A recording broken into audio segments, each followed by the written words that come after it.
Welcome to the Orchard Hard Drive. With me, your host, Michael Muto. It was Friday and it was summer. All the local teens were down at the beach. The place was buzzing with the dance and surfing competitions. Tina was driving to the beach. She wanted that surfing trophy. She knew she had the skills. She knew she could win. Before she parked, she noticed off to the distance, away from the teens, there were cars on the beach and people in what looked like scientific gear. Weird, she said out loud as she passed, heading for the car park. She got out of her car and got her surfboard, and boom, there he was, Alan, Tina's rival. Alan was standing next to his car, the same as Tina's, only from this year. Alan smiled as he chewed his gum, looking at Tina. Tina didn't want to give him the satisfaction of seeing her get upset, so she walked by. She wasn't going to let Alan get to her. She wasn't going to get annoyed. She was here to win. Bruce and Karen were already there. Bruce was Tina's next door neighbour and Tina had a crush on him, but she was a bit too shy to say anything to him. Little did she know, Bruce felt the same and, like her, was too shy to say anything. Karen was first to say hello to Tina.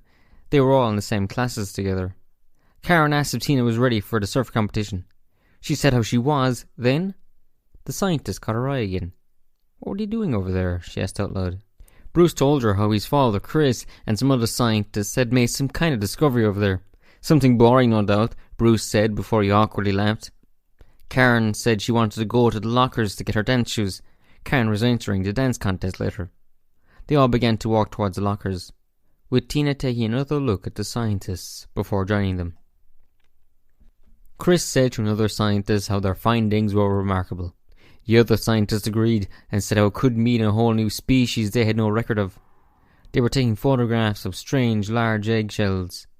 The egg seemed to have cracked open a few years ago.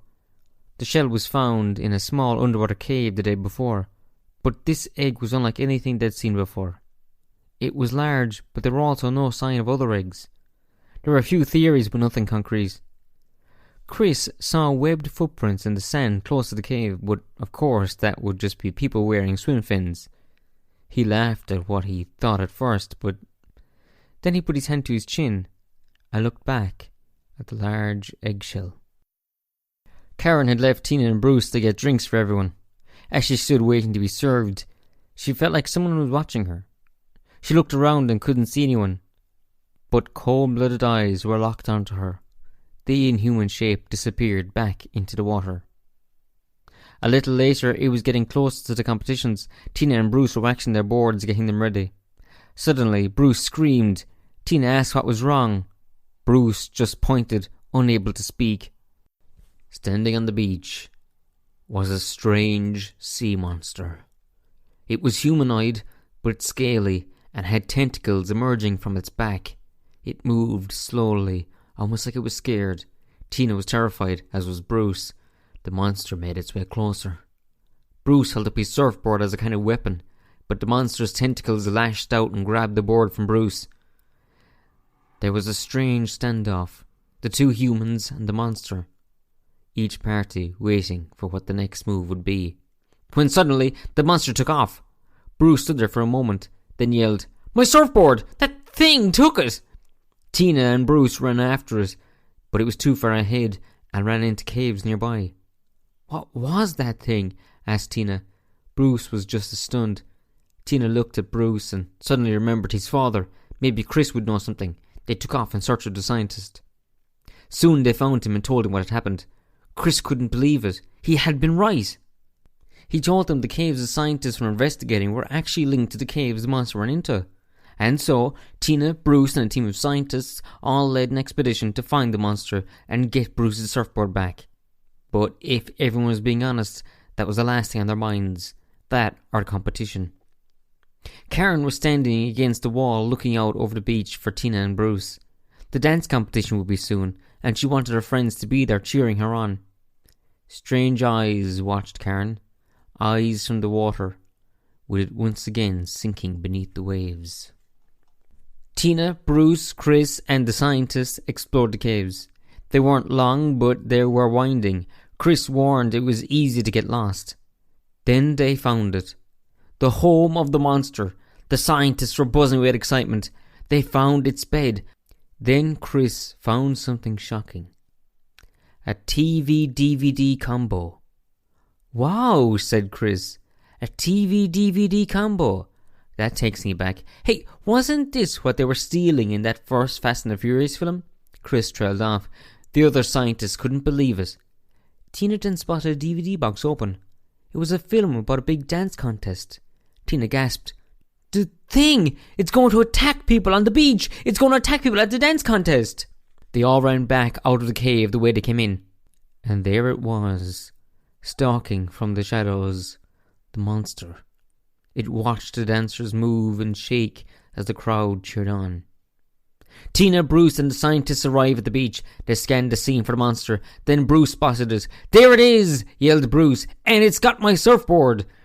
The monster, with the surfboard on its back, being held by its tentacles, made its way to the dance area. Everyone gasped, and a silence fell across the crowd in awe at what they were seeing.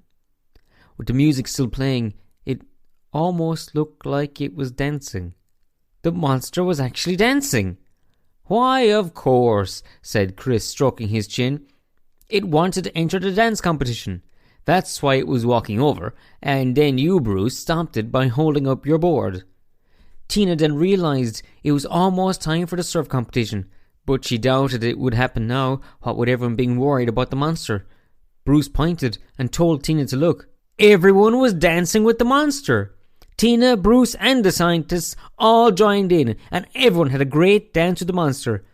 But soon enough, it was time for the surf contest. Alan was back, this time ready to enter the contest with his surfboard in hand. He laughed at Tina and Bruce. Then, running towards them, was the monster, holding a new surfboard given to him after winning the dance contest. Karen later said she didn't mind not winning as she read in surf. Bruce was first. He got out in the water and got some amazing waves. He got a respectable 7 out of a possible 10. Alan was next. He sneered at the rest. The monster hissed and wiggled its tentacles at him. Alan went out and got an 8. Tina was next. She knew she had what it took. She went out on her board and got an incredible 10 out of 10. All her hard work had paid off. Alan was furious, went off kicking sand. The monster was next. A being of the sea had the advantage. It put its flippers on the board, and while wiggling its tentacles, it got a mighty 8. While not winning, it was an amazing score for someone who had never surfed before in competition. Tina put her hand out to shake the monster's hand. The monster hissed. The monster was proud though. It was now the most popular being at the beach. It hissed again as people raised it up in their arms and cheered. And that's our story. Chris and his scientist friends made all the papers with their discovery of the monster. The monster itself went on to have a brief career on stage as a dancer, but the waves called to it and returned to a life on the beach. Alan continued to be rude to Tina and her friends, but changed when he went to college. Karen went on to be the monster's agent while it was a dancer. She's still successful in that field. And Tina and Bruce? Well, eventually they got over their shyness and started to date. They would eventually get married with a ceremony on the beach. The monster ate the bouquet.